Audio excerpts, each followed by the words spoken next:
First of all, appoint a senior executive responsible for climate risk across the organization. And I think, it's very important. They need to have the cloud. I would say looking at climate risk should report into the risk framework. So probably reporting into the chief risk officer, having some type of visibility with senior executives and the board as well directly is very important.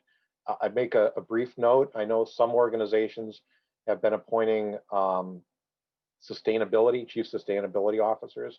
I think for a large bank or financial services firm, I would look at climate risk as a little different than the mandate of the sustainability officer. And it's possible they may even need both of those roles or something like that. I look at one as more directly on managing climate risk.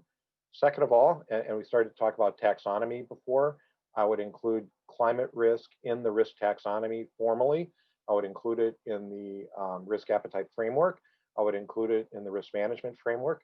And once you include climate risk in your taxonomy and your risk appetite framework and your risk management framework, then that's the way to make sure that it gets managed according to the standards that you've set up across the organization.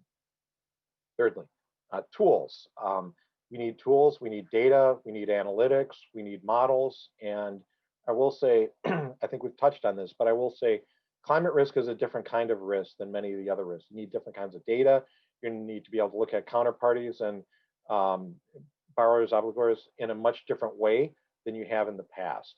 It's going to need time to prepare to get that data and to perform those analyses and to be able to bring that into your tools and analytics. I would include stress testing ultimately and scenario analysis along with those tools. You want the tools to be able to be specific and actionable enough that they can power stress tests across your portfolios to understand what the impact of different climate scenarios are on your lending portfolio, your counterparty risk portfolio, et cetera. I'd bake it into underwriting standards. So you need to know, are we accounting for climate risk in our new transactions that are coming into the organization? Have we fully baked that into the decision making? So on the front end, are we dealing with it there? So that was kind of a handful of things. I would say, I think in my view, that's kind of a lot to bite off actually. I'd say one way to get started would be to do an assessment.